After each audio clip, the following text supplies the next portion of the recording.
Good evening. Welcome to United Theological Seminary of the Twin Cities. We like to call it the suburban seminary with the urban vibe. This evening, building the movement to end poverty is the core of what we believe here, what we value here, and it's our future.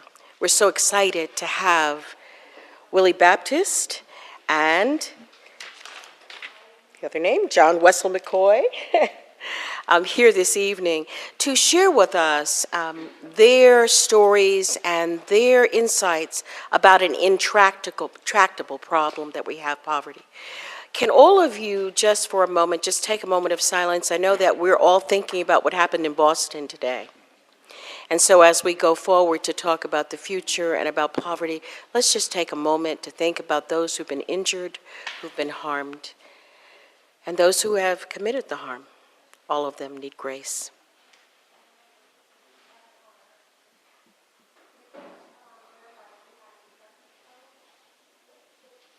Thank you. Feel welcome, ask questions, challenge, and hear the prophetic words of Willie and John. Thanks.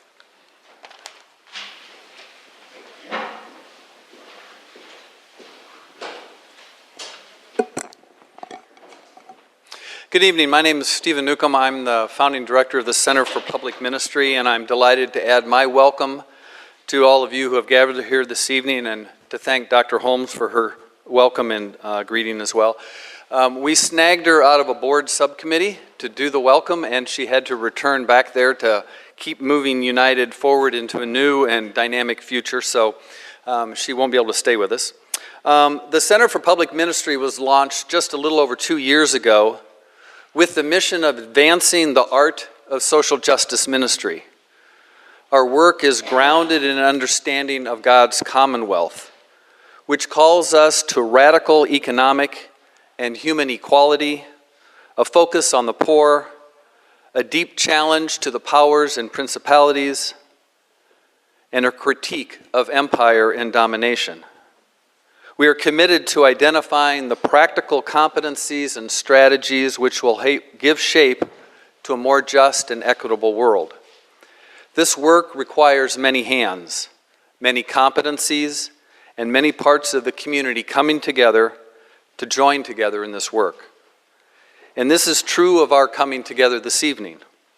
This evening is a collaboration with A Minnesota Without Poverty, and we're delighted to have Nancy Maker, the Executive Director, with us tonight. Nancy, would you stand?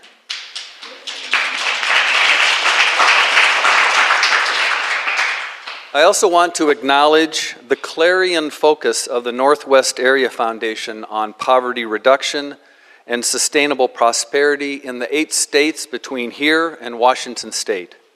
With us this evening is Gary Cunningham, Vice President of Programs. Gary, will you stand?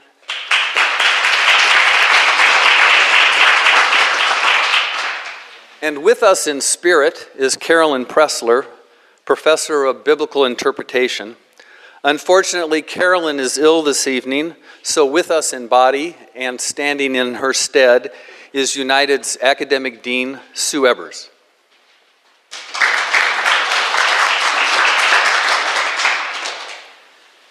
Following the presentation by John and Willie, we'll ask Nancy, Gary, and Sue to join us on the panel. I've asked each of them to provide a response to the presentation, and then we will open up the conversation and include all of you as part of the Q&A after the presentation. I'm very proud to welcome Willie Baptist and John Wessel McCoy from the Poverty Initiative at Union Theological Seminary in New York. They both bring years of organizing and movement building experience, deep thinking, and critical insights into what is required to build a movement to end poverty and move us closer to embodying the commonwealth of God. I'm looking forward to an engaging, inspiring, agitating, and motivating evening. Please join me in welcoming John and Willie.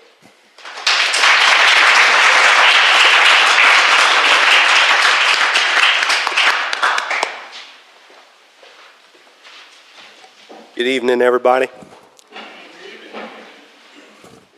My name is John Wessel McCoy. I'm a project organizer for the Poverty Initiative. And Willie and I have been on the road this past year. This is the 26th state that we've been to on this book tour in relationship to the book that we published over a year ago entitled Pedagogy of the Poor.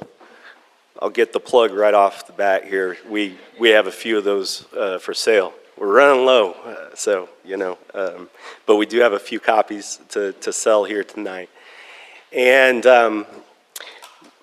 over this past year, Willie and I have developed kind of a dog and pony show that we do.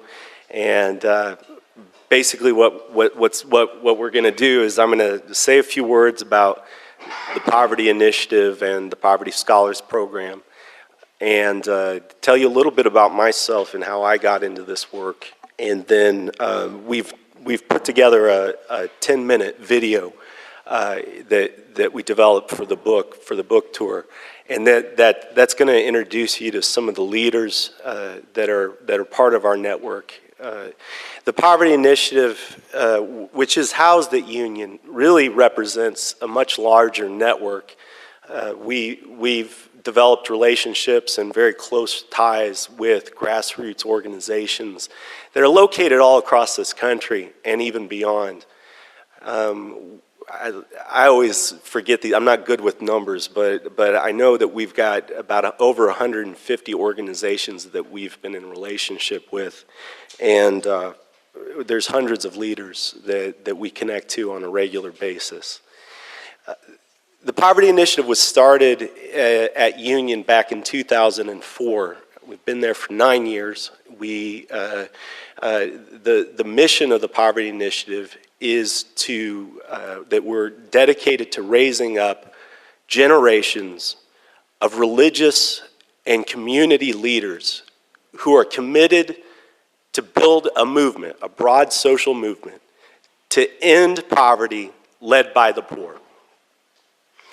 Just to say a couple things about that mission, that is a bold statement. We say to end poverty, not to ameliorate it, not to make poverty a kinder and gentler form of poverty. But we believe we live in a time where it makes absolutely no sense for people to go without housing, to go hungry, when there is plenty of food and plenty of housing. And so we believe we're living in very unique times. The defining issue of our times is this spreading poverty. More and more people are falling into the ranks of poverty in the face of the concentration of wealth into fewer and fewer hands. It's obscene.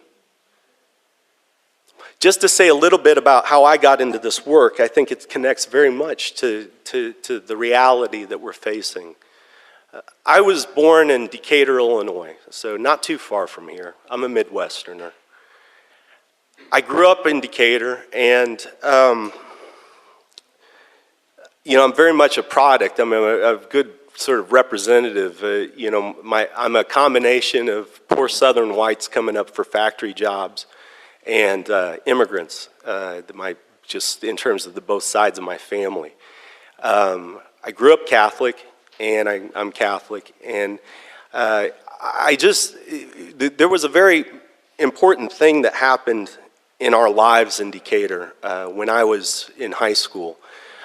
Decatur is kind of an industrial town. It's now it has 3, but it had 4 big factories, and that employed a very large portion of the population. I don't know if anybody's ever been to a mountaintop removal site where there's mining going on, and looked down and seen those giant trucks that haul away the mountain. Well, we make those in Decatur. We have a Caterpillar plant, and they make earth movers. When I was a kid, I had no idea what those were used for, but that was one of the things we make. We had a Bridgestone Firestone plant, which has since closed down and threw hundreds of people out of work. And anytime, if anybody's ever been to Decatur, you might know the smell, or remember the smell. We have this unique fragrance that emanates from the Staley's plant. We do corn and soybean processing, and we're major producers of high fructose corn syrup and partially hydrogenated vegetable oil. Anybody have any high fructose corn syrup today? Yeah, I think most of us, right? Not so good, but that's, you know, I say that one of the things that, you know, in my life I've come to realize in terms of what affects the poor, you know, this issue of food and what kind of food is available. And so I always think about my hometown and think about the contradictions. But anyway, when I was in high school, 3 of the 4 factories, the workers were on strike at the same time. It was a pretty violent and I mean, it tore the town apart. Tear gas and clubs were used on the strikers, and in the case of Staley's, the workers were locked out for 3 years. Anybody that knows what a lockout is like, or you know, you can imagine, people's lives were destroyed. People lost their homes. You know, my town went from a place where people had a reasonable expectation that if they could get through high school, they could find a job that paid them the kind of wage that made it possible to buy a home, you know, have a car, truck, you know, get a bass boat for fishing on the weekends maybe, and most importantly, be able to send their kids to school. And the period that I lived through when I was in high school was the beginning of the end for that kind of way of life. The workers at Staley's were locked out for 3 years, and one of the things I saw that I think is worth mentioning here, since I'm at a seminary, and a seminary that's committed to social justice, one of the big reasons why I'm here today, why I work at Union Seminary at the Poverty Initiative, there was a nun and a priest at St. James Parish, Father Martin Mangan and Sister Glenda Bourgeois, ironically named Bourgeois, who were very much playing a pastoral role with the strikers, and you know, Catholic, Protestant, not religious, whatever, they were there for the workers. They were pastoral, but they also chained themselves to the gates of Staley's and committed acts of civil disobedience when they saw that basically my community was up against multi-billion-dollar corporations, leaders in their industries making record profits at the time, and still treating this community like it was dirt. And this is a big reason why I do the work that I do today, is because I saw the righteous struggle that the workers put on, but I also saw them, excuse my language, get their asses kicked.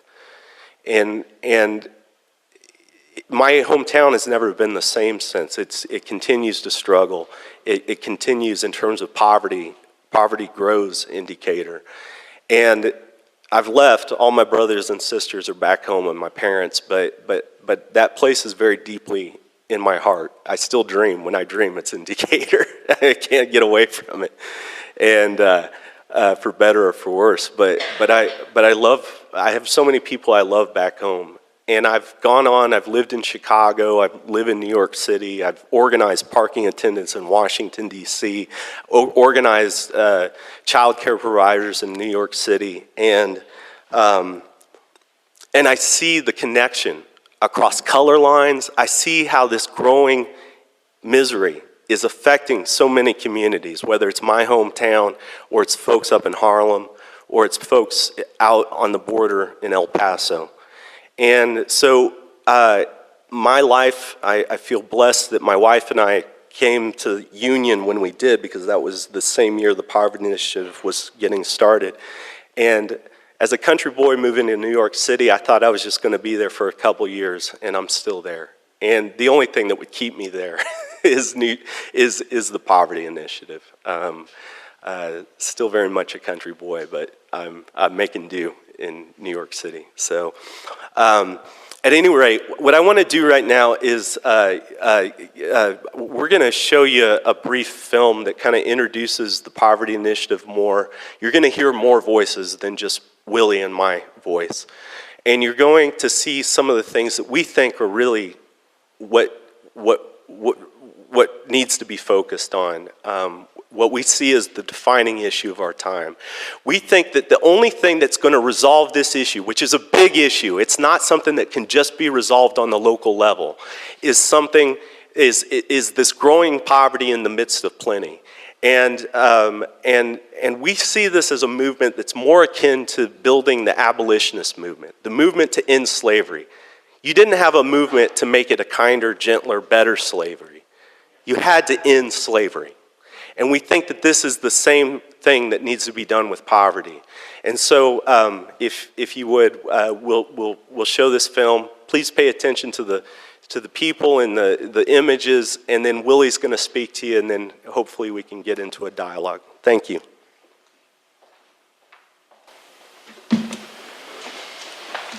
The dispossessed of this nation, the poor, both white and Negro, live in a cruelly unjust society.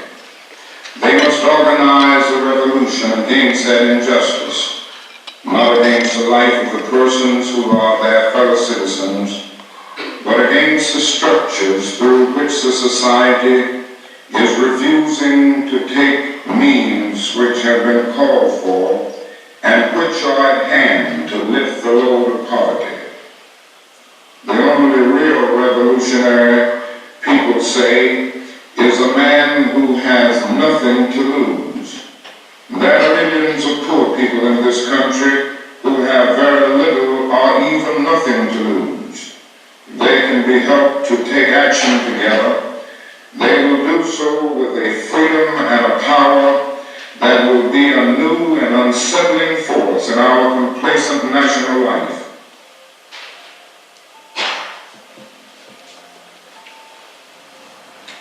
In 2008, the United States experienced what was to become the deepest, most prolonged recession in its history. Over 3 years later, in addition to the 14 million people who are jobless and looking for work, there are over 12 million people who are working part-time, are underemployed, or who have given up trying to work in our current economy, and 46 million people are living below the poverty line. These official numbers, however, do not tell us that more than 1/3 of our population, or over 100 million people, live on low incomes in economic precarity. Just one foreclosure, one layoff, pay cut or budget cut, illness or accident above the poverty line. These numbers do not tell us that our economy has not created the jobs needed to provide individuals and families with enough to meet their needs, especially as the costs of food, fuel, and health care have risen dramatically. These official numbers do not tell us that faced with this jobless recovery and mounting student debt, over 45% of our young adults just entering the job market after college and graduate school are poor. For these and most workers and families, public assistance and safety net programs have been keeping them afloat, just one small step in front of the poverty line.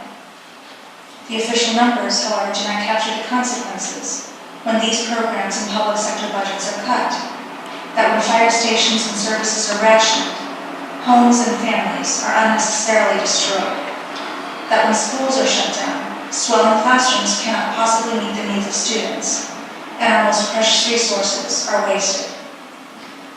Official numbers do not tell us these stories, or of the feelings of frustration facing parents who know their children are entering an economy with few jobs, and the hopelessness facing young adults whose chances of realizing the American dream are fading quickly.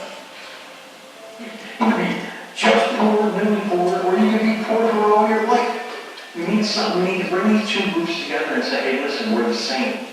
You know, I don't have the house, you don't have the house, so let's work together.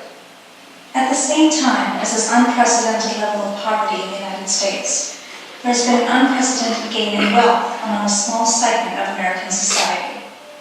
In 2009, the average income of the the top 5% of earners went up, and went up dramatically. Wall Street's profits increased more than 7 times over, and CEOs earned more than 185 times the average worker.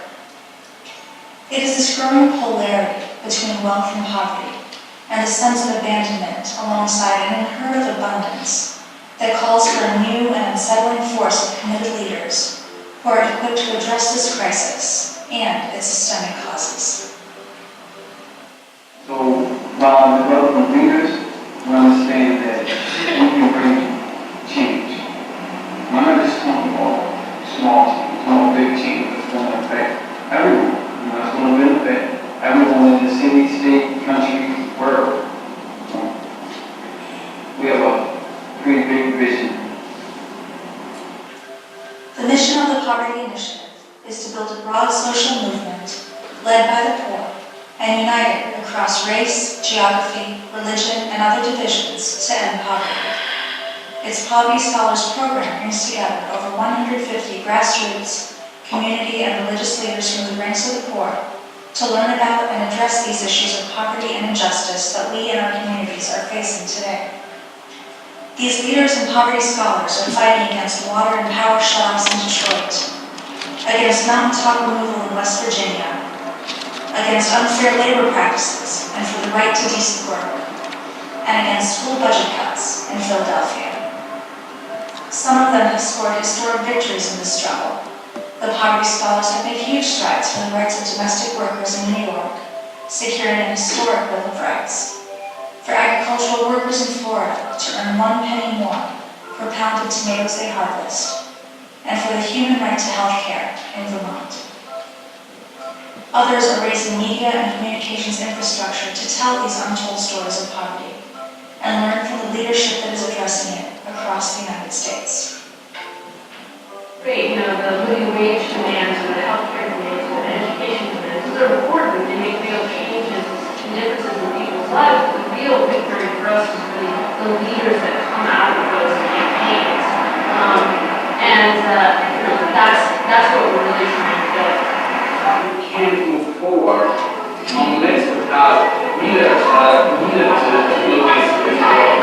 Leaders that understand the problem, leaders that look for solutions, leaders that can think in order to create the next steps of this movement. The Poverty Scholars Program recognizes the critical role of education and pedagogy in this work, because without education, organizing is reduced to mobilization. Turning the tide, turning things around in our state and in this country and in the world is going to take a movement of lots of people, but it has to be smart. Authored by the coordinator of the Poverty Scholars Program, Willie Baptist, and Professor of Social Theory, Jan Raymond, Pedagogy of the Poor combines Willie's oral history with an accessible introduction to social theory, case studies, and pedagogical reflections on poverty. It draws on lessons from Watts, Martin Luther King's Poor People's Campaign, and the National Union of the Homeless. Examines the effects of neoliberalism, high-tech capitalism, and the economic crisis on poverty. Considers the role of religion and morality in the anti-poverty movement, and studies first-hand stories of the poor organizing the poor.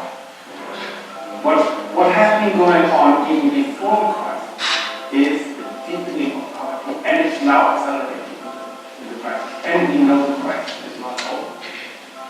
So that no credible, convincing social alternative can build up, in my opinion, without the focus on poverty and how to organize it.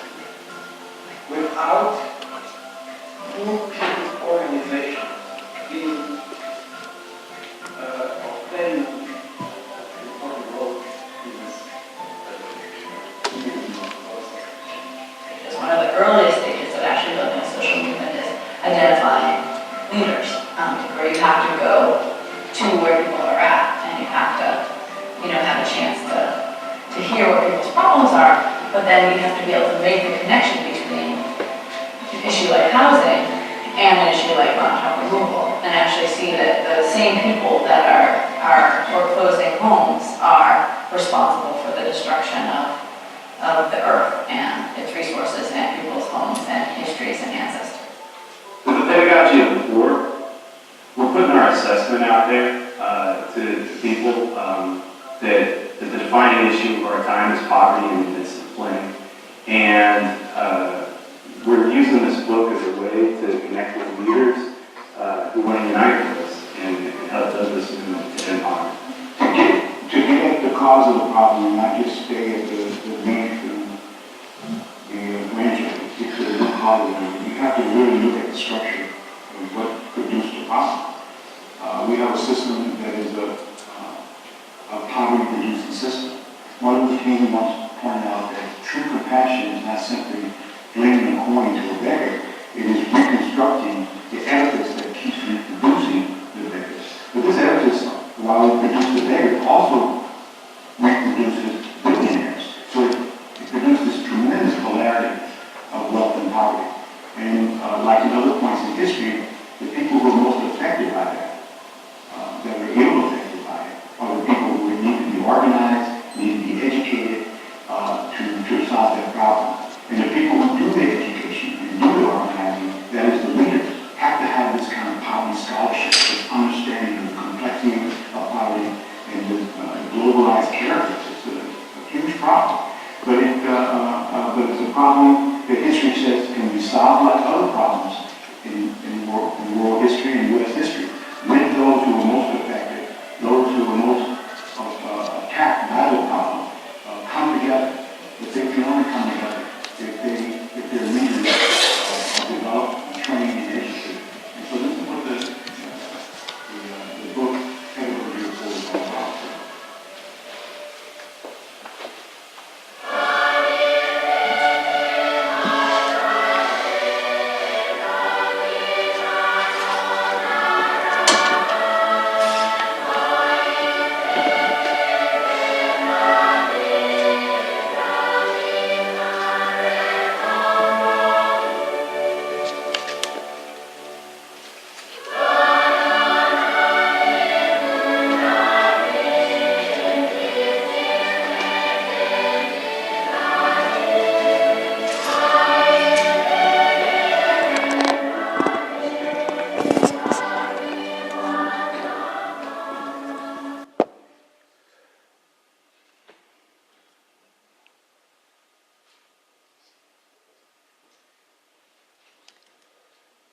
We hold these truths to be self-evident.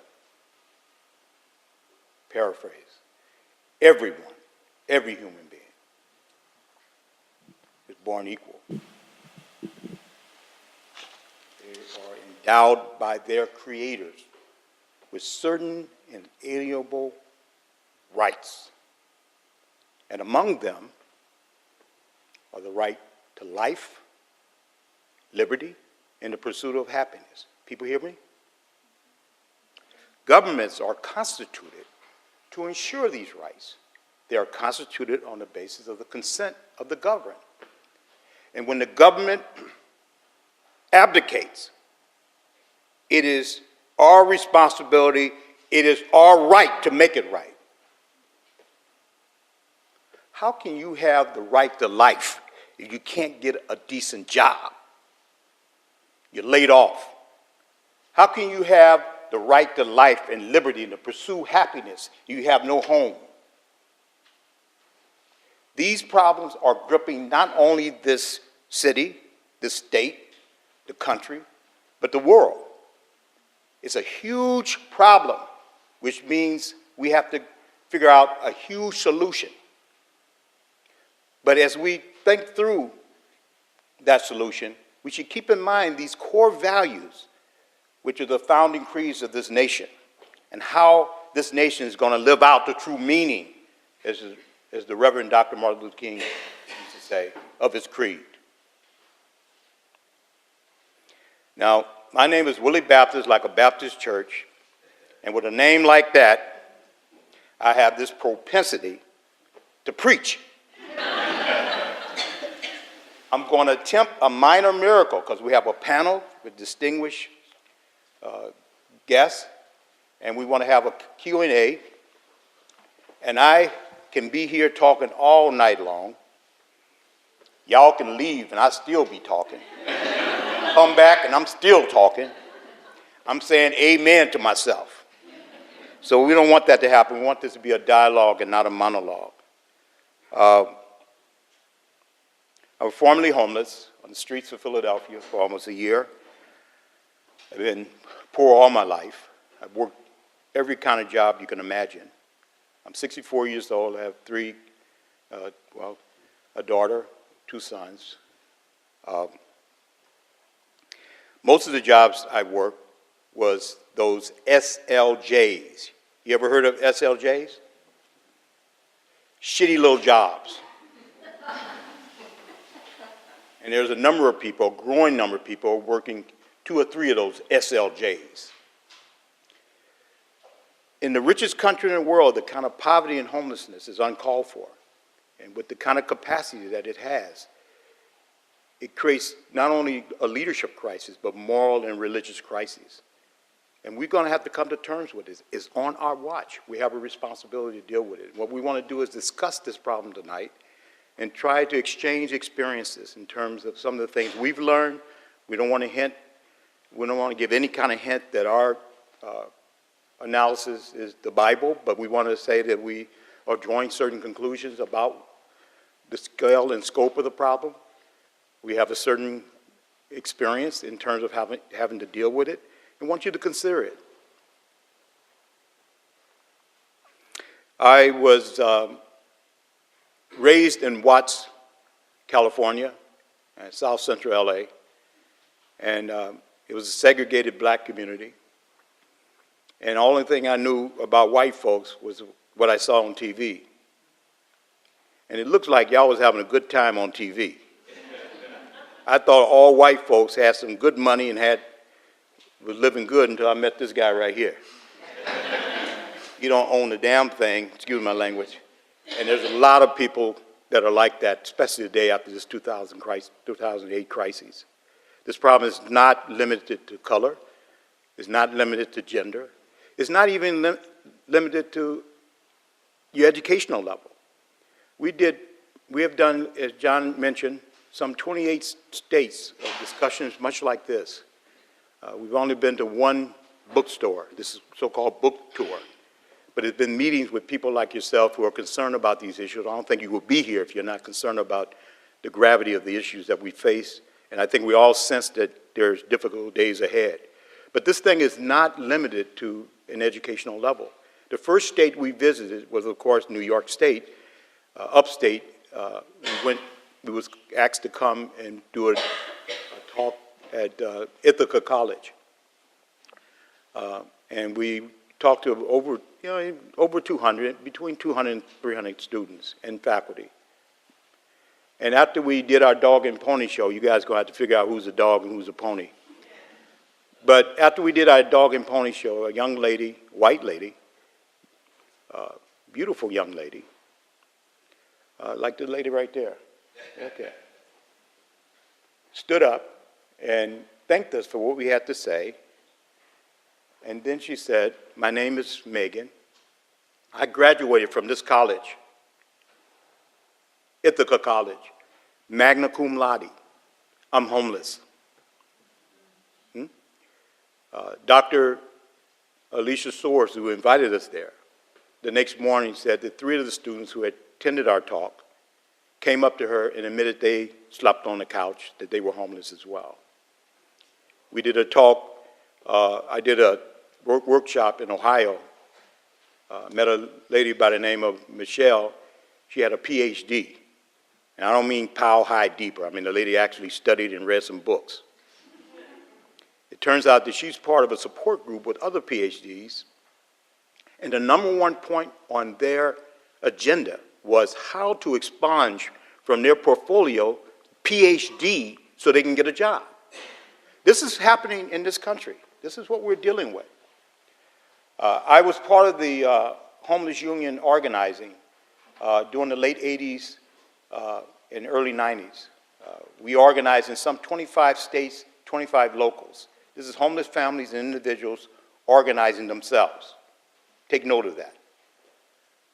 We had as much as 1,000 delegates in the LA founding convention of the LA Union of the Homeless. We had about 900 delegates that we had organized in the area of Chicago, Gary, Indiana area. And at the famous Riverside Church in New York, we had assembled over 1,200 delegates of homeless families that we'd organized in all the shelters, everywhere we can find homeless people. This is homeless people organizing homeless people, which speaks against the prevailing narrative that we can't speak for ourselves, we can't think for ourselves, that somehow we need fixing, that we want to be homeless, that we want to be laid off, that we are satisfied working these SLJs. That this activity and effort, and the effort that we've inherited, that we've followed through on, including the work that we're doing right now with the Poverty Initiative at Union Theological Seminary, where we're meeting and unsung saints out there who are grappling with the problems of poverty and homelessness and healthcare crisis and so on. But all goes to prove that the problem is not what the stereotypes indicate. We're dealing with structural problems, as the Reverend Dr. Martin Luther King talked about. This edifice that's keep on reproducing beggars, which at the same time is producing the billionaires, this discrepancy that we're going to have to come to terms with. Organizing in some 25 states, as we were organizing, we developed a kind of notoriety. People began to talk about us in the grapevines that spontaneously develop in the various cities. So homeless brothers and sisters would call us in to come in to exchange experiences, and we would, talk to them and talk about some of the things that was happening, and they were very concerned, and so they would call us in. We had various delegations that would go out to the various cities. Some of the cities had organized their own homeless groupings and was asking to affiliate, but others had asked us to come in to help push those processes forward, as well as to try to initiate some activities. And one of the cities that called us in was the city of Austin, Texas.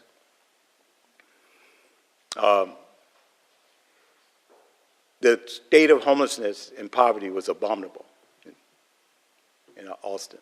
You go down to the downtown area, all the different parking lots, you had these makeshift hovels, structures, no larger than a doghouse. Mothers, babies, children living in it, littered all throughout the downtown area, blatant, abominable, alleyways. And the brothers and sisters was trying to see what they can learn from our experience in other cities that we were organizing to bring attention to the issue and to move the issue in Austin, Texas. This is in the late 80s. And so what happened, we exchanged experiences, and then we divided up into reconnaissance teams, and we went out to different places to get a sense of what the extent of the problem, some of the possible supporters that we could assemble, networks of support for the organizing drive. And one of the groups went to the city council and got a hold of one of the budgets, the budget of the city, and looked at every item of the budget, and indeed found no provisions for people who got laid off, or emergency funding for people who are living in cars or living in these kinds of situations that we saw in the downtown area. And as they looked through the budget, they found this one curious item. It was an item where they had purchased Canadian geese at the tune of $800 per goose. Now, way back then, these goose didn't come through these areas, and they used to pay for those bad boys. Maybe around here. Did they come around here? Probably. Probably come around here. But I didn't think they'd pay that amount of money for the yuppies and the buffies and the tourists to come do lunch, throw bread at them and all that kind of stuff. So the brothers and sisters took that into account. They took that into account.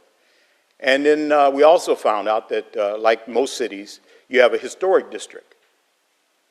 And in Austin, they had, the historic district has a kind of enclave of mansions where they would, where someone in history did something, went to the bathroom or something, did something important, and they made a historical district about it. I don't mean to down history. I mean, some very important things happened in Austin, Texas. But anyway, there was these mansions that was empty. So based on that data that we accumulated and other data, we decided on an action. The brothers there decided on action. I wasn't part of that particular delegation. Anyway, so what they decided was to occupy one of the mansions. They called the police and told them, we are in this mansion and we're not going to leave until you come get us out. So, of course, the police is connected to the newspapers and the reporters, and so they got wind of it. And the next day, you can see, sirens blaring, cop cars coming in the direction of the historic district. Newspaper vans or reporter vans with the high tower racing over toward the mansion where the brothers and sisters was at. They get to the mansion, stop the cars, the police jump out of their cars with the guns out. The reporters jump out with the cameras rolling, knocked on the door, said, we know you in there, come on out of there. And the brothers and sisters in there says, we know you know we in here, we called you. So about 30 seconds expired, and you hear a pin drop. And then creepily, this big door of the mansion began to open. And there stood a homeless brother and sister with one of the goose by the neck. They had kidnapped the goose. And they had a knife at the neck of the goose, and they told the police, if you take a step closer, this goose is cooked. They held the police for 2 weeks doing press conferences about the priorities of this city, about human life, the kids who are out in the streets, living in these parking lots, and they was able to get the attention finally. Religious leaders came to talk to them, trade union, all different other kinds of community leaders come, and they was able to break their isolation, and they was able to, based on that kind of networking or that action, they was able to launch the homeless union organizing drives. I'm telling you that story just to illustrate the kind of geniuses that exist out there. I mean, when you're in desperate situations, you have to do desperate things to get attention and get some kind of movement. I'm telling you, we're going into desperate times, and we're going to find these things beginning to happen again. The question is going to be, which side are we going to be on? What are we going to do in relationship to these struggles? Let me just say one more thing, and then I'll shut up, and then we can have the panel and then further discussion. This has to do with the problems of religion and theology. We're here at this seminary, and we've had to grapple with this question at the Poverty Initiative. And this story, I think, really posits the contradictions that we anticipate having as we go forth. And here's another story. A group called the Kinston Worker Rights Union, which is based in a neighborhood called Kinston, which is the poorest neighborhood in the entire state of Pennsylvania. I was, for 10 years, the education director when I was homeless there. And we had carried out a number of activities. One was to identify vacant lots and set up tent cities. And we would always make, in the tent cities that we set up, and this is during times when the shelter system would overflow, and you would have, in some of the shelters, upwards of 200 sit-ups. You know what sit-ups are? There's mothers and their kids sitting up in a chair, sleeping overnight. They would then turn the mothers away, and then we had developed, KWRU, or Kinston Worker Rights Union, had developed a notoriety where people would come to us, and we would put them on floors, and that would overflow, and then we would find these vacant lots and set up these tent cities, but we always make room for a living room, what we call a living room, is one of the shacks that we would constructed. So people of different faiths would do to go and worship in the way that they want to worship. We had churches that would come and have their choir sing for us different than Sundays, and they would do donations and stuff. And of course, every time the church gives you something, you got to pray. I remember one day about 10 different denominations came to give us donations, and I did so much prayer, I had a kink in my neck. I couldn't.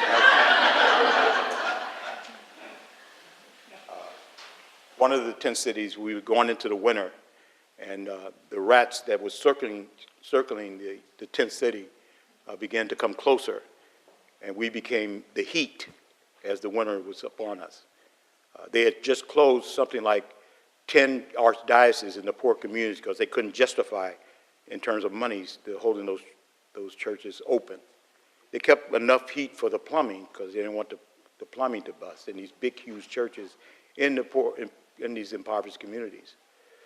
So it turns out that at one of the churches, there was a grouping of nuns who had protested the closing of the church. And every Sunday, they would assemble members of the congregation of the church across the street from the church and point and aim their faces in the direction of the church and do services. The archdiocese had a newspaper called the Substandard. No, the state. The Standard. Yeah. It was called the Standard. The nuns called their paper the Substandard. Okay? And when we're looking for another place to go in terms of our tent city going into the winter, they said, come on in here.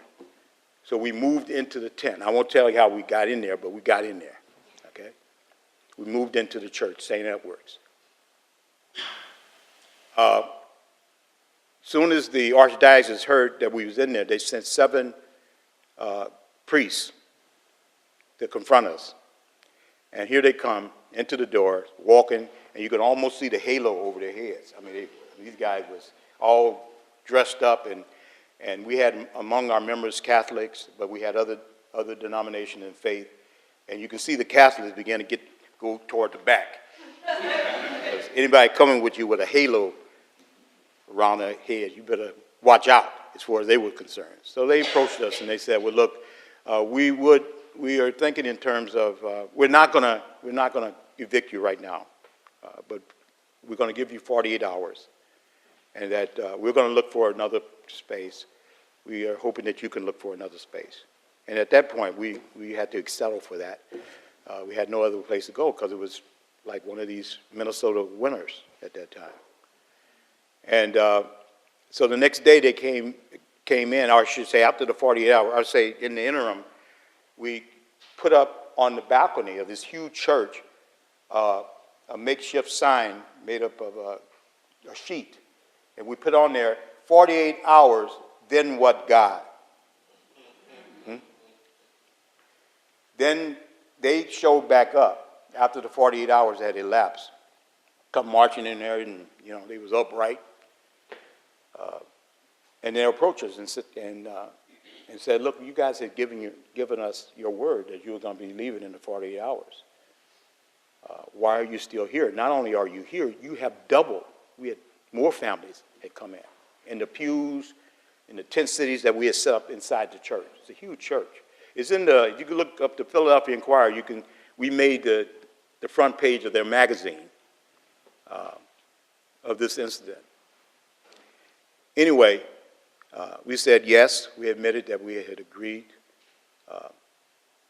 to leave in 48 hours, although we had heard in the grapevine that shelter space had been made at the request of the archdiocese with the city officials, and they had moved other homeless people out of the shelters to make space for us. So this issue that was we had captured imagination. We had the Mau Mau gang come to us and do barbecues for us. We had choirs come and do singing at the church. The congregation would come and do their Sunday sermons and rituals and so on and so forth. So we got notoriety and so on. But anyway, we admitted it, that we said 48 hours. But we said that we talked to God He said, what? We talked to God. And he said, we shouldn't put mothers and their babies out in the cold in the dead winter.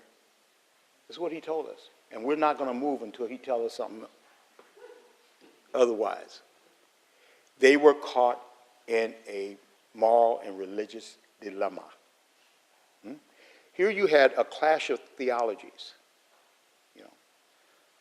and this clash of theology is a challenge. I think it's going to be ever more on the horizon for all of us. What is God saying to us in these times? In a country that has the capacity to produce a prefab house in 45 minutes, where we have, as a study, as the Picture of the Homeless, a group that I'm a part of, we did a study as we speak. We found that there's 18.5 million empty housing units in the United States. Housing units that's equivalent to more than the housing units of the entire nation of Canada. And yet you have homelessness growing. Food is being thrown away. These are problems that we're confronted with. And it presents us with some real questions of theology and what are we going to do about it. What it really means to love thy neighbor. Okay, I'm going to shut up. As you know, you can see me, I can go on and on. But I want to put these issues out there and have some of the panelists to respond, and then we can get into a discussion and so on. But I want to thank you for having us and thank you for listening. And let's try to get into a righteous discussion. Is that cool? All right.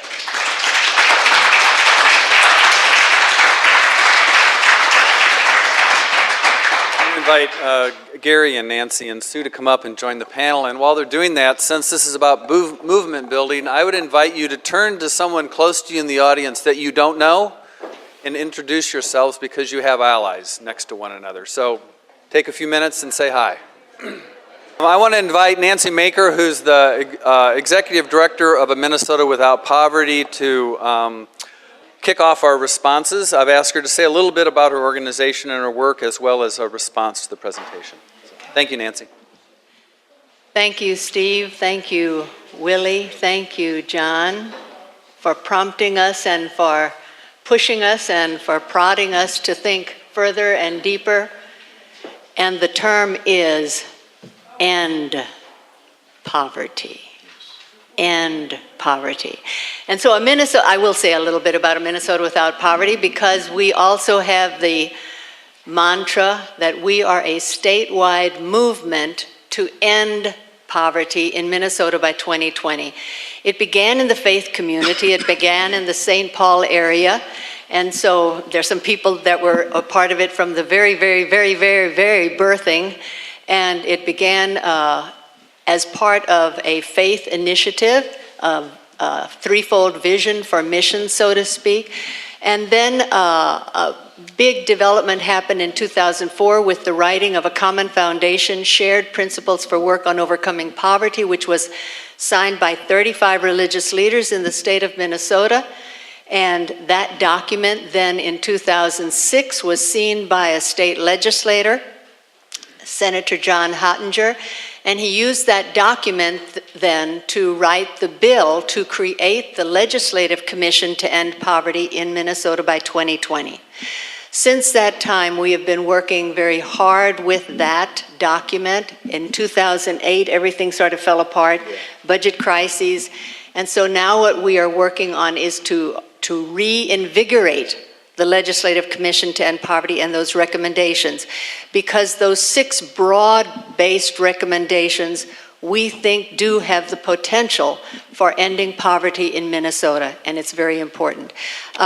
So right now we're working on 2 major things. The first one is to a process that we're calling Connecting to End Poverty, which involves over 70 organizations connecting together to work toward ending poverty and to pass legislation that will implement the recommendations of the Legislative Commission. And then the second thing is that we're working on is that we're developing our own micro-enterprise partnerships with congregations, with nonprofits in different parts of the state. And I have to say at this point that we could not be doing this without this clarion to my right, without the help and the funding of Northwest Area Foundation. So I have to honor that and give recognition for that and give gratitude for that, because they are behind what we are doing, and we're very grateful for that. Then the other thing, I want to go now into some response just real quickly in my time. And Willie, you said structure. The structure we have is a poverty-producing structure. And I think that is so true. And just very quickly, a case study from my own family. Willie, you and I have something in common, two things at least in common. We were both born in Texas. You spent your first 5 years there. I spent my first 20 years there, or more than that, I guess. And I also picked cotton. We raised cotton, our family raised cotton, and your family picked cotton. There was one difference that I know of. My family owned the land where we picked the cotton, and some of that, who owned the land and who didn't own the land, has made all the difference in your life and in my life, because those public policies that created landowners and property owners, and those public policies and that structure that created people who did own the land and the property and people who didn't own the land and property, has made all the difference in the world as far as we are living today. And so the ripples and the repercussions of those public policies are still with us.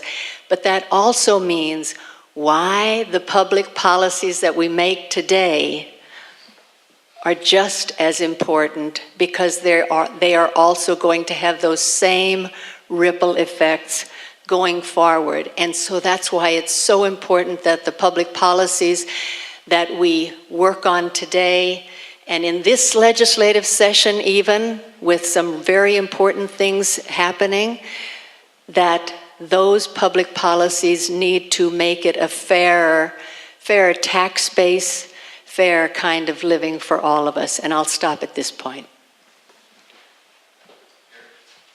Well, thank you, Steve, and thank you for your presentation, John and Willie. I really appreciated it. Oh, I'm not. No one can hear me. That's not usually a problem. But I will speak into the microphone. Can you hear me now? Way in the back? Okay, good. But I was just saying thank you, and thank you for having me here today. I think, when I just want to thank Nancy and her fantastic work. Can you give it up for her? Give her a round of applause. Her and her organization are doing some grassroots work to really get at both people in poverty, but organizing people that are allies to change public policy in Minnesota is such a big deal. And the fact of the matter is as Willie and John both indicated, we have more opportunity in this country, in this city, in this state, than any time before we've got here, and yet we have more separation between people that are poor and people that have much. And so, however we can organize to do this work, that's part of what we're about at the Northwest Area Foundation, is trying to figure out how we can ensure that everybody can do well. So we have a saying at the Northwest Area Foundation, and that is that prosperity is possible for all. So that's really our mantra, is that we believe that prosperity in this country and on this planet is possible for all, but how do we get there? So John and Willie started off their presentation talking about the Constitution of the United States, and the fact that the Constitution had a contradiction in it. Yes. And one of the contradictions in the Constitution was about those that could participate were property owners, and those that couldn't participate weren't property owners. So if you were a slave or a woman, you really couldn't participate or if you were somebody that just was poor white, you couldn't participate in our democracy for many years. Yes. So this contradiction also came into vogue again in the 1930s and 40s when FDR proposed a second Bill of Rights. How many of you know that he proposed a second Bill of Rights? That FDR proposed the second, and the reason that he proposed the second Bill of Rights, and he worked on it until he died, was that he felt that as it was designed, that the system of capitalism couldn't produce a democratic result. And so you had this issue of, and this is in his speech, so you can look this up, go on the web. He actually talked about that we needed some rights that everybody have health insurance. This was what he was writing in the 1940s. Everybody have health insurance. Everybody that having a house was a right, not a privilege, having a job was a right. And so these are some of the things that were contained in this Bill of Rights, because what he was saying is that in America, we won't be prosperous and we won't be able to live up to our full potential until everybody has the opportunity to live up to their full potential. It's a powerful document, and it's just a little short document, so I really encourage you to go look it up, because it blew me away when I looked at it. I said, wow, here's what he was proposing back then, even after he had reformed Social Security, et cetera, et cetera. So what I hear, this movement that John and Willie are talking about is a continuation of a movement that's going on in this country a long time. And that is that we have to be able to create a society that is just for everyone. Yes. That everyone has an opportunity to prosper and flourish. So I've got a friend of mine, his name is John Powell, and he has done a paper it's on the Northwest Area Foundation website.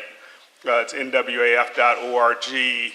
And John wrote a paper on poverty for us, and he said, basically he frames it as that we've defined who's in the circle of human concern and who's outside the circle.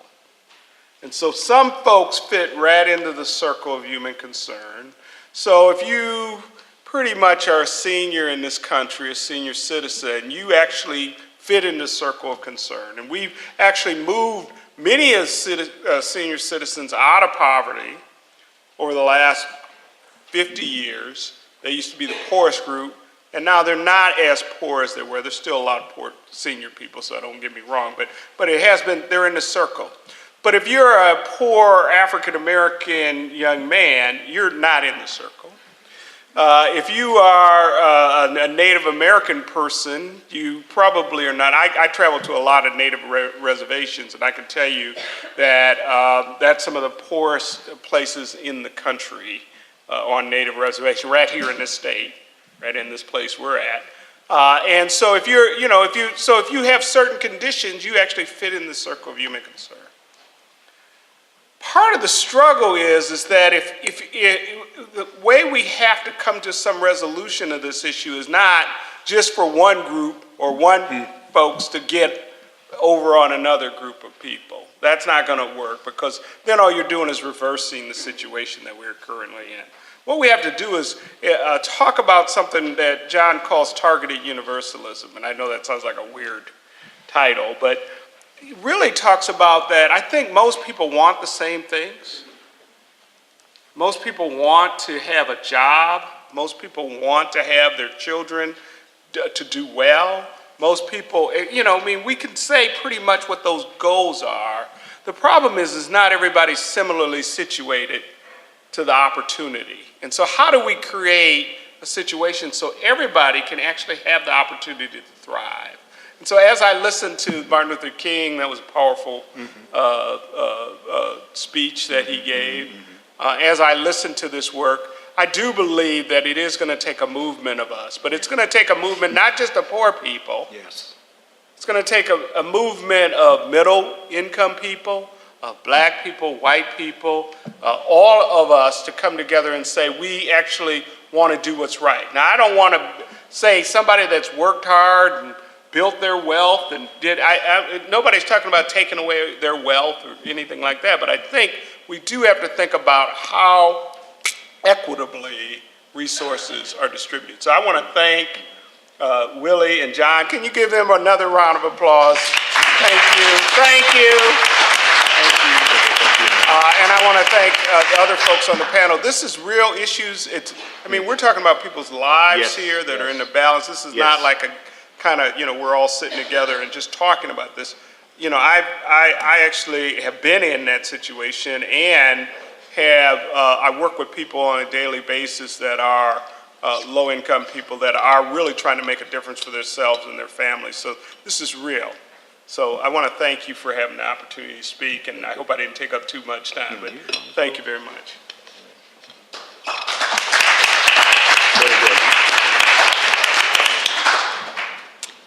Well, I am clearly not Carolyn Pressler. Carolyn sends her regrets at missing this evening's events. She is quite sure you would not want her to be here, given the flu-like symptoms that she is experiencing. But I'm sorry also that she's not here for the sake of those who are listening, because I do not have Carolyn's experience as a community organizer in Washington, D.C., and I do not have her experience of having someone with whom she worked in that capacity say to her, I know that you're going to go down this other path, and that was the path toward becoming a New Testament or an Old Testament professor.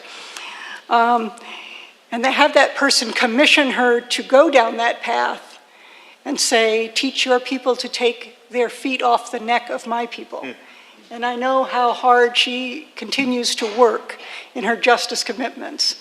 And so I'm sorry that she's not here to speak for herself. What I have is her words, and I'm going to share her words. And they are in response, since you did not hear the presentation, they're in response to the book. So I'm going to try to sell some books for you here. I'm responding to the book, The Pedagogy of the Poor, which I believe there are some copies available, as I saw them as we came in. Carolyn's first response to the book is, read it.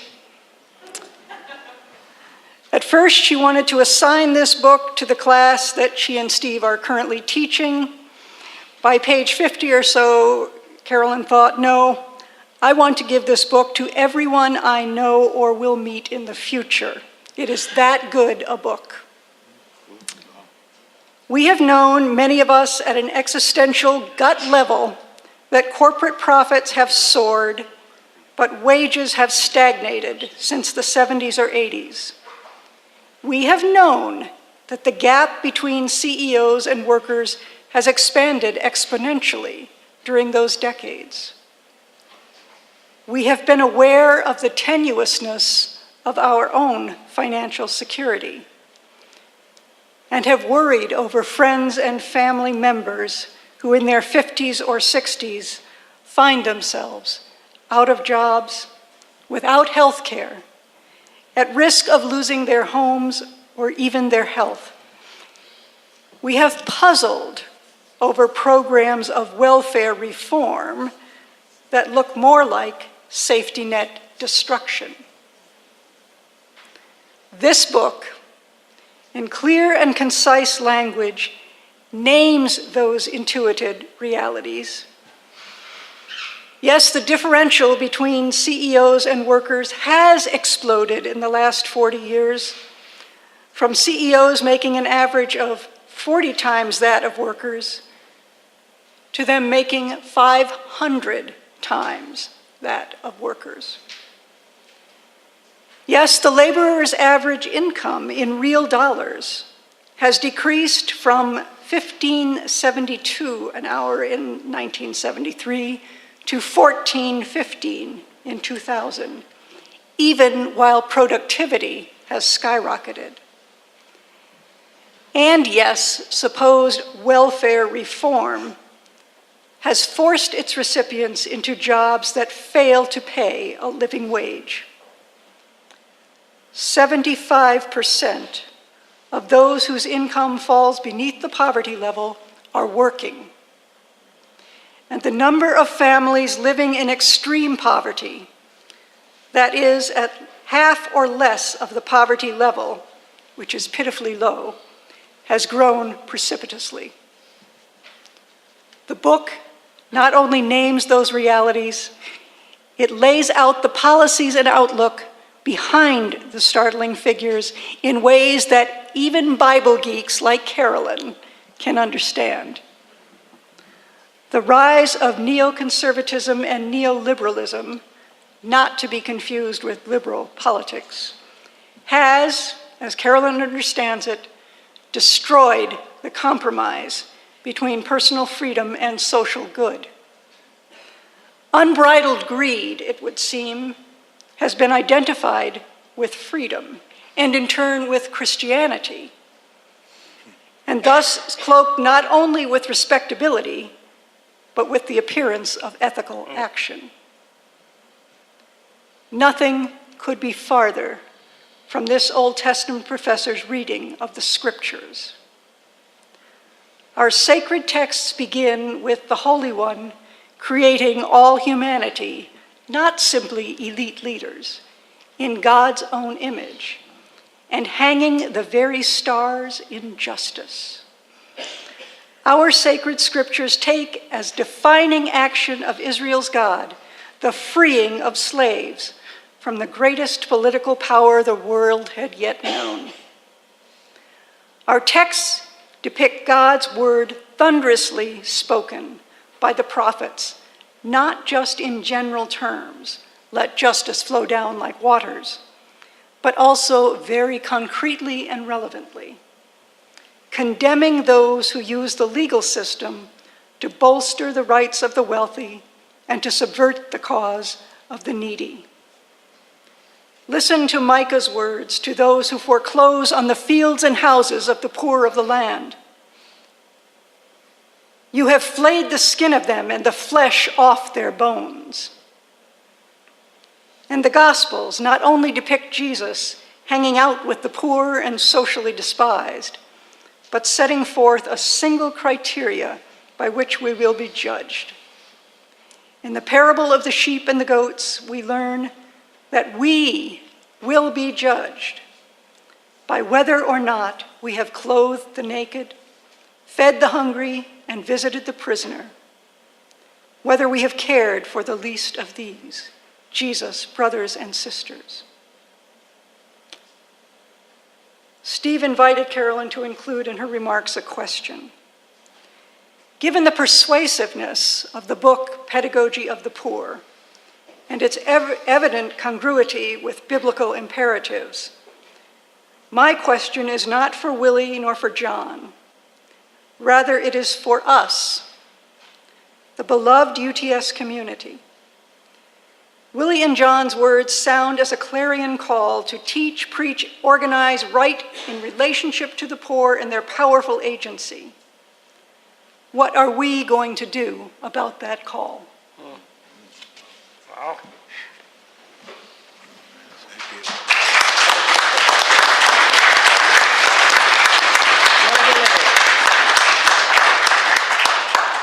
I want to thank the panel, and I would like